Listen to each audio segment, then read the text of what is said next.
नमस्ते, मैं डॉक्टर मीनाक्षी उपाध्याय तिवारी आप सबका अपने YouTube चैनल ज्ञान पथ में स्वागत करती हूँ।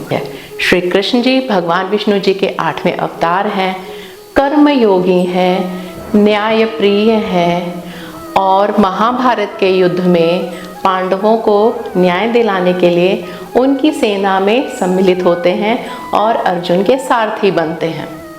और वहीं युद्ध के मैदान में वो गीता का उपदेश भी देते हैं।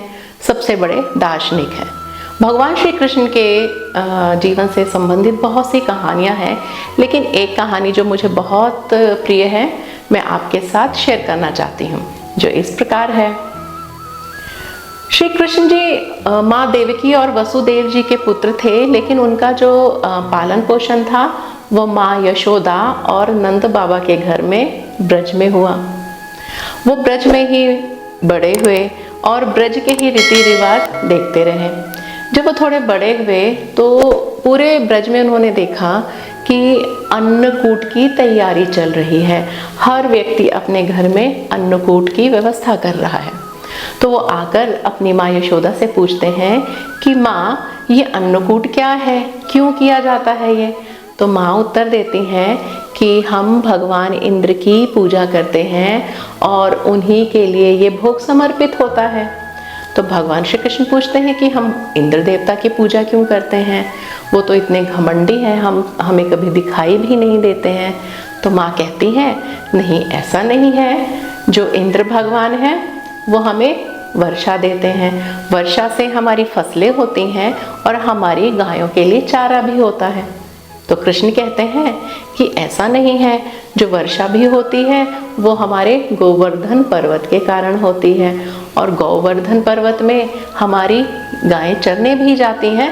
तो हमें इंद्र की पूजा ना करके हमें गोवर्धन पर्वत की पूजा करनी चाहिए। अब पूरे ब्रजवासी भगवान इंद्र की पूजा ना करके गोवर्धन पर्वत की पूजा करते हैं।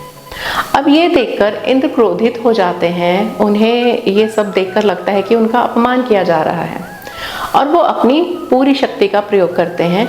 वो इतनी मूसलाधार बारिश करते हैं कि चारों तरफ ब्रज के तरफ ऐसा लग रहा था कि प्रलय आ गया है, हर जगह पानी भरा हुआ है। अब ब्रजवासी चिल्लाने लगे, ये तो कृष्ण के कारण हुआ है। अगर हम गोवर्धन की पूजा ना करते तो हमें ये सब मुसीबतों का सामना ना करना पड़ता। अब हमारे जो पशु हैं वो भी मर जाएंगे, हमारी फसलें भी खराब हो जाएंगी, हम अपना जीवन कैसे बचाएं? अब भगवान श्री कृष्ण जी कहते हैं, चलो गोवर्धन पर्वत की तरफ। वो जाते हैं और अपनी छोटी उंगली यानी कनिष्ठा में वो पर्वत धारण कर लेते हैं और सभी ब्रजवासी और जो पशु थे वो पर्वत के नीचे आ जाते हैं अपनी जान बचाने के लिए। पूरे 7 दिन ये वृष्टि चलती है। बारिश जो थी अपना भयंकर रूप लेकर 7 दिनों तक बरसती है। भगवान श्री कृष्ण पूरे 7 दिनों तक गोवर्धन पर्वत को अपनी छोटी उंगली में धारण किए खड़े थे और अपने ब्रजवासियों की रक्षा कर रहे थे। जब इंद्र ने देखा कि ये 7 दिनों तक ये बालक जो है गोवर्धन पर्वत धारण किए हुए हैं, तो ये जो कार्य है वो कोई साधारण मनुष्य नहीं कर सकता है। वो ब्रह्मा जी के पास जाते हैं और इस बात की चर्चा करते हैं। ब्रह्मा जी कहते हैं कि वो साधारण बालक नहीं है, वो भगवान विष्णु जी के अवतार हैं। ये सुनकर इंद्र लज्जित होते हैं और आते हैं भगवान श्री कृष्ण जी से क्षमा याचना करते हैं और अन्नकूट का जो पहला भोग है वो भगवान श्री कृष्ण जी को अर्पण करते हैं। इसके बाद माँ यशोदा उन्हें 56 प्रकार के भोजन बनाकर खिलाती हैं। क्यों? क्योंकि भगवान श्री कृष्ण जी ने पूरे 7 दिनों तक पूरे 8 प्रहर, एक दिन में 8 प्रहर होते हैं, तो अगर हम 7 दिनों के 8 प्रहर टोटल करें तो 56 बनते हैं। तो इसलिए भगवान श्री कृष्ण जी बिना कुछ खाए पिए अपनी ड्यूटी में लगे हुए थे, कर्तव्य कर रहे थे।